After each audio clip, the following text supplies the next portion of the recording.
What is up, everyone? Welcome to another episode of Build with the CEO. My name is Trevor. I'm the CEO of Coach Catalyst, and I'm excited to be here on this beautiful, balmy Tuesday.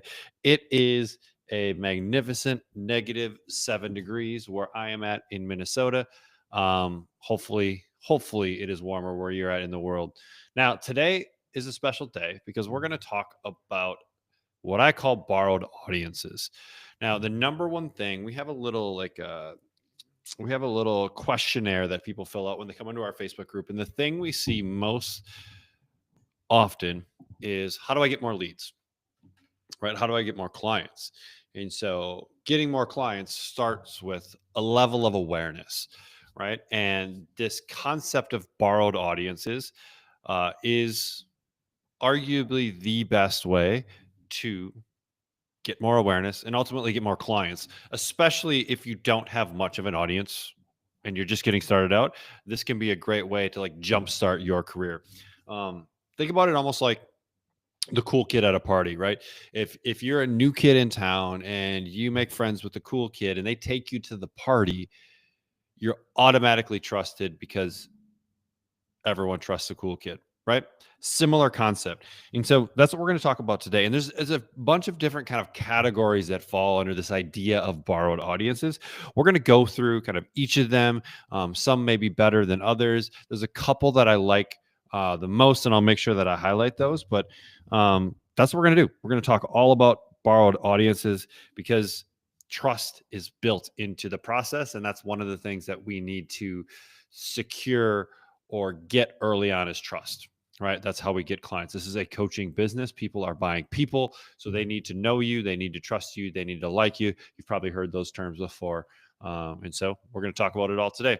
If you do have comments as we're going along, throw them in the chat. I just found out you got to do this little refresh thing inside of Facebook to be able to see the comments, but I'll make sure I have that up and look at it periodically. If you're watching us on YouTube, that will show up for me right away. Same thing with Riverside. Just pop it in there and we are good to go. So let's rock and roll. All right. So when we're talking about borrowed audiences, there's about 5 different ones that we're going to talk about today. Maybe 6. So the first one I want to talk about is like content collaboration, right? So this might be someone's content that you consume or someone's content that your audience consumes. And when I think about content, I like to think about like an adjacent industry. So who is kind of 1 degree away, one industry away, where maybe they're creating content that you could collaborate on, and then you could essentially um, provide value to their clients, because all of this is about providing value, right? And one thing to just always think about if we are utilizing borrowed audiences is how do you make sure that you are providing a ton of value to the person that owns that audience? Okay, we need to figure out what is valuable to them. Maybe they have a content schedule that they need to stick to, and you could provide some value to them by giving them a break for a period of time and producing incredible content that their audience will love. All right, so here, let me kind of give you an example. Let's say that you serve women, right? Specifically women in the weight loss world. And this is kind of like very generic, but you'll kind of get the picture. And let's say you follow a fashion type of person that talks about and maybe up to date fashion and what's going on. And so people that are interested in fashion were probably interested in looking and feeling better. And so, could you provide some value to that person that has a fashion blog or a fashion newsletter or something like that? Specifically around like specific times during the year and these like transition periods, right? In this transition, maybe around the new year, in spring to summer. That's another kind of big time when people are thinking about maybe getting into swimsuits and that kind of stuff. So, could you create a little collaboration or content collaboration with this person? Another really common one is if you have a blog and they have a blog, to do kind of a blog swap where you're going to write one for them, they're going to write one for you, and you're just introducing to each other's audiences. But I like these in non-competing domains, right? So if we're in like nutrition, maybe it's with fitness, right? If you're in fitness, maybe it's just with nutrition. And then even 1 degree away, I like fashion. Someone else did one with like a barbershop. Like, where else are your people? Where else is your audience going, right? Where can they be found? Who are they following? And let's go there. So that's kind of the first one, is content collaboration. And the next one kind of fits into the same sort of category, but it's a little bit different. So let's talk about this as like social media and influencer partnerships. So who already has your perfect client? Like, who already has their attention? And then let's try to get in front of that following. So this could be another collaborate. Like, this is probably the collab world, right? When we think about social media, I have not done a ton of collaboration, so I can't give you a ton. In a social media standpoint, we're actually like creating a collaboration right now, with a couple other people, and I'll give you a little kind of sneak peek for those of you listening. But we're creating a collaboration with Macros University, Eve Guzman, and Macros First.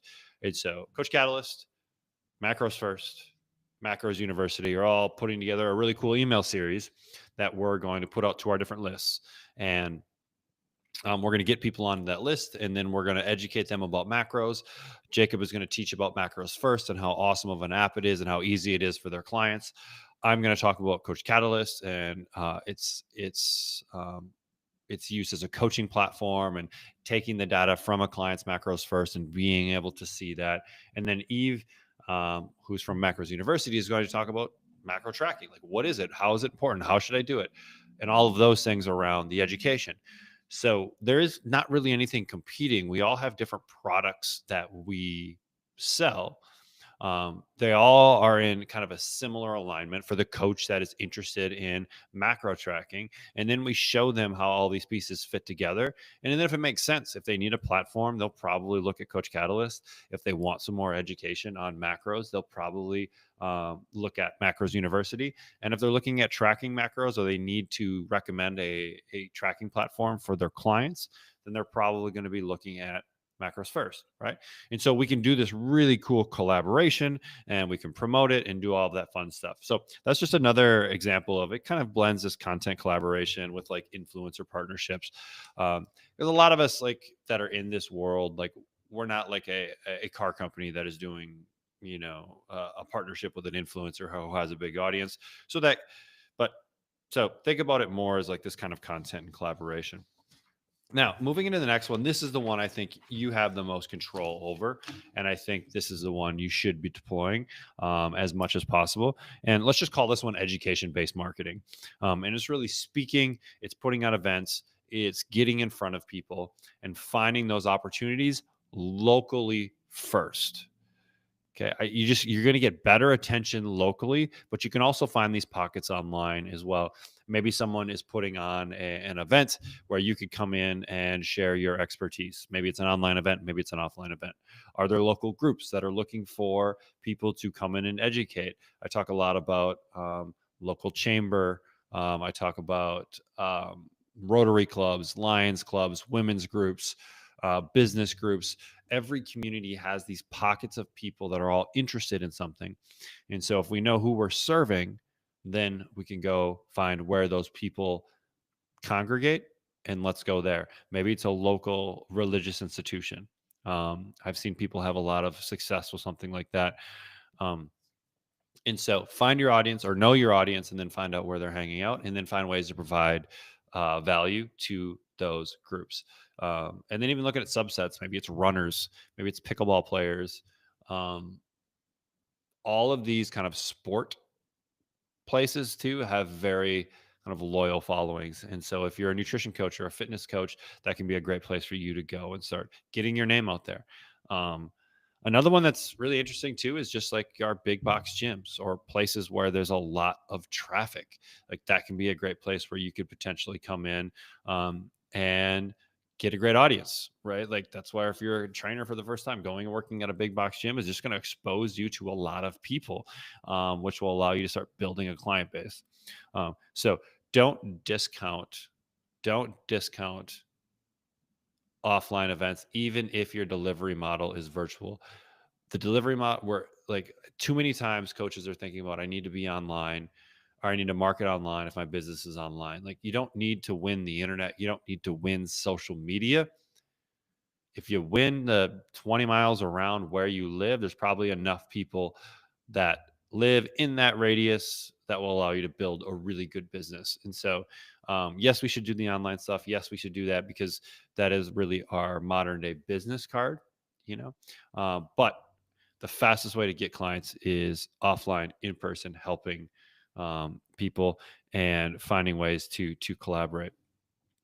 The next one that I want to mention is like media and PR. The local newspaper, the local magazine, that's always looking to highlight people. We have one locally called River Valley Woman, which is a women's magazine, and they highlight different people in the kind of local area. It's probably like it's southwestern Minnesota, so it's not. This is very regional, which is a lot easier to have a conversation with publishers and editors and people that produce the content than trying to get into something like men's health or women's health. Yes, that would be awesome, and yes, that would give you like expand your reach tremendously, but the likelihood of getting in there is a lot harder. And so finding ways to engage with local publications. Could you write a weekly column in the local newspaper or in the local magazine and do it for free, right? Because it's a lead gen, getting your name out there and potentially offering, lead magnets and those kind of things to those people. But are there ways that you could leverage media, PR locally? Another one is podcasts, right? Can you be a guest on different podcasts? So, what I'm trying to do with this episode is just give you lots of ideas and get the wheels spinning so you can find the one or two that make sense for you. And at the end, I'll talk a little bit about which ones that you may want to go for as well, because personality is in how you do things. You'll definitely gravitate towards certain ones. So the next one that we can talk about is email and list sharing. Um, this is a really, really good one. And we've seen collaborations with this. For example, like the one we're doing with Macros First and with Macros University, they have email lists. And so we're all going to mail our lists, right? Because we have something of value to everyone's list. So there's going to be some crossover there. You can find other people that have email lists or strong email lists with your audience, and you can create some sort of collaboration. Maybe it's an email swap where you'll send a few emails for them, they'll send a few emails for you. Maybe it's you're going to do a few guest emails for them. And in the end, we have to be thinking about it. What's in it for the person that owns the audience? What kind of kickback are you going to give them? Right? Is it going to be, hey, anyone that potentially signs up for my program, I'll give you X amount of like a referral commission? That's an easy one, right? As long as you know your numbers, you're able to then look at, hey, what am I willing to potentially give away for a new client? Think about it as like a marketing cost, right? There's lots of even local organizations, the local pickleball club, the local gym, the local boutique, the local hairdresser, barbers. It's very likely that they have email addresses and they have lists. And could you provide value to their lists or do a swap of any sorts, but just getting in front of their people? Again, there's a few things here. One, what's in it for them? I think we should always, whenever we're using borrowed audiences, that is the number one question we should be contemplating and really thinking hard about. What's in it for the person that owns the audience? Okay. And if we can figure out a little bit about what potentially motivates them, is goodwill important to them? Is money important to them? Are they monetizing their audience consistently? Do they just want to have another expert in front of their audience? Like, do I have a relationship with them? Right? What's in it for the person that owns the audience? And then the second one is, how do you make it easy for them? Super easy for them. So if you're doing, let's say, an email piece, one, we should learn about what's important to their people. You should probably be on their list and have gotten emails from them a few different times so you know what they're writing, how they write, um, and then um, and then we write everything. We make it easy, super easy for them. It's all ready to go.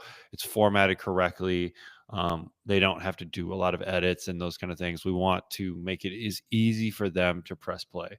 So if you're thinking about those two things, if you're thinking about what's in it for the other person, the person that owns the audience, and how to maybe make it really, really easy for them, um, you're going to increase the likelihood of this happening over and over again with those people, right? So email list sharing, newsletter swaps, could be potentially like joint webinars or things like that where two people are educating and you're each going to email your list about it. It could be other partnerships, like I talked about with our like Macros First and Macros University one. And then the last one, which kind of falls in that same partnership one, is just strategic partnerships. I like strategic business partnerships. And so, what businesses do your people frequent? Right? If we don't know, ask your people. Right? Ask them, like, where are they buying their supplements from? Where do they grocery shop? Where do they get their hair done? Where do they get massages at? Where do they get PT if they're doing that? Where do they doctor at? Like, try to start making lists of all of these things, and it's just having those conversations with your clients, and then you're going to start to see commonalities. Hey, a lot of my clients shop here. A lot of my clients are connected to this brand. Cool. Now that's a great opportunity to go and connect with that brand and do a joint venture, right? Make something a win-win for both people. And I mean, when we think about other things too, like the really easy ones are, if I'm a nutrition coach, if that's my main focus, find the fitness people. Gyms are a great way to go, especially smaller boutique type gyms that don't offer nutrition coaching, right? Going in there, helping them run a challenge, helping them do some nutrition coaching. It's going to provide an additional service for their members, something that their members need and are willing to pay for. And then the gym may potentially get a kickback on it, and they don't really have to do a whole lot of work whatsoever, right?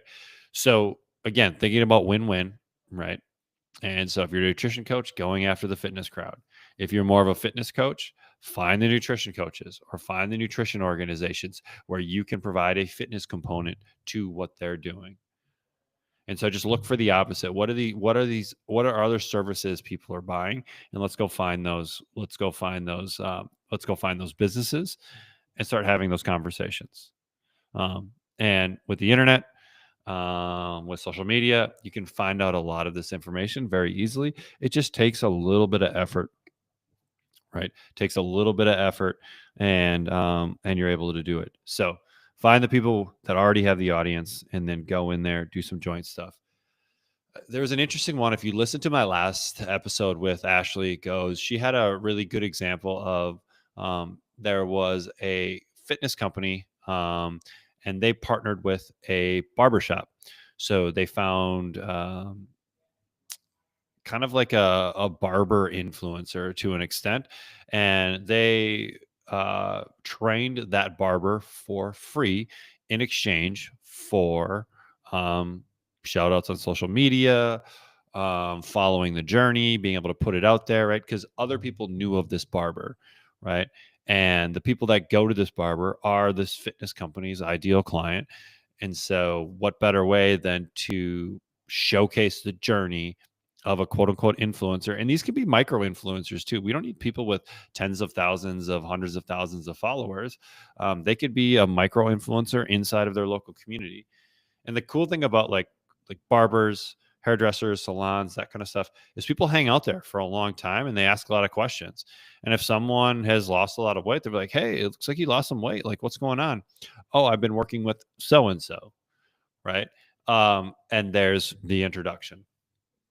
And so don't be afraid to potentially give your services away to someone that has influence, but just make sure that there's clear terms, right? If I'm going to offer this for free, here's what we require in exchange to get a nice, fair exchange of value.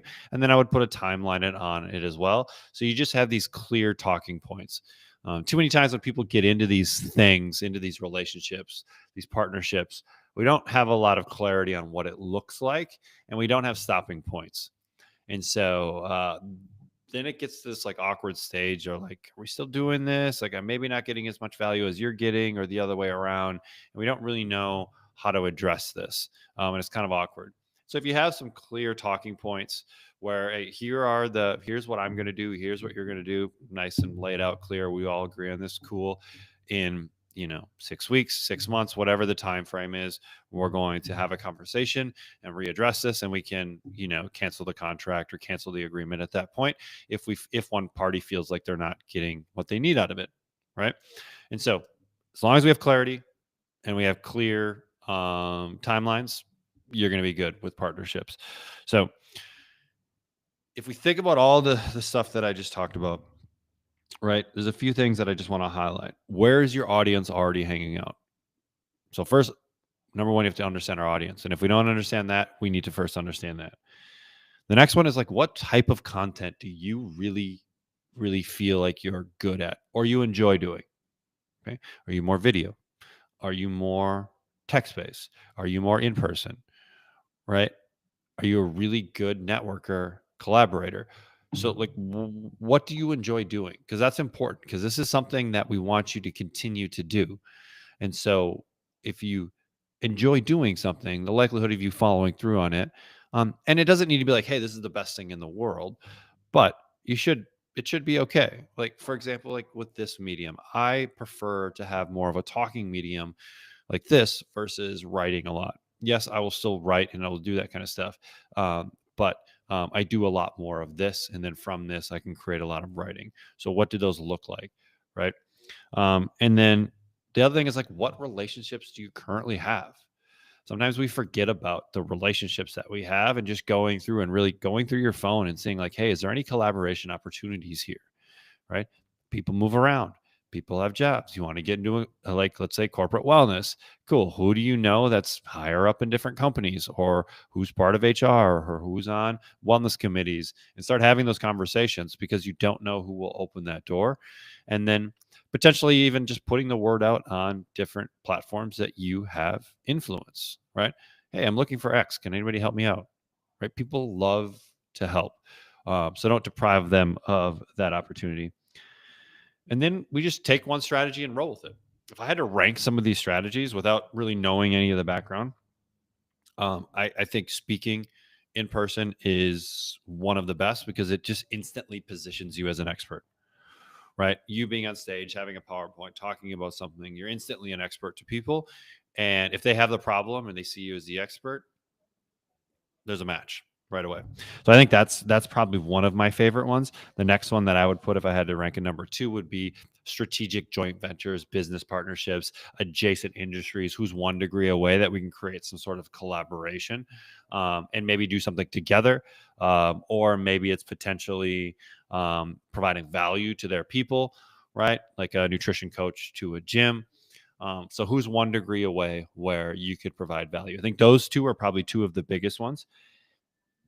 If you do have a little bit of an email list or something like that, you can start looking at email list swaps, that kind of stuff. But honestly, I think with strategic business partnerships and speaking, you can get a nice handful of clients to start working with, and then we can start working on some other strategies, be it referrals or other things there. Because the cool thing about speaking and even like strategic business partnerships is that lends itself to driving stuff towards social media as well, because you're maybe cross promoting. If you do a speaking gig, you can get a lot of short form content out of that you can then put up, which helps to just kind of rev up the organic engine. And so, if you get anything out of this, borrowed audiences are a worthy endeavor to get out there and utilize. Pick a strategy that fits your personality, and then just try it. Like that's all it is. Like just get out there and try it. And I'm just gonna refresh comments here to see if there is anything in there. But yeah, if you have any comments or anything that's working well for you, our Facebook group is the place to share this kind of stuff. We're not competing in there. Our goal is to help each other. There's more than enough people and clients to go around. So if you do have a strategy that's worked really well for you, I'd love to hear about it in the comments on this video. Drop it in there. maybe we bring you on for a future episode to talk about it a little bit more. But I'd love to know what other coaches are doing and having success with, so we can help some more coaches level up. So that's all I got. It's Tuesday. Build the CEO. My name is Trevor. And if you have any questions, just drop them in the comments. Have a great day. See you guys later.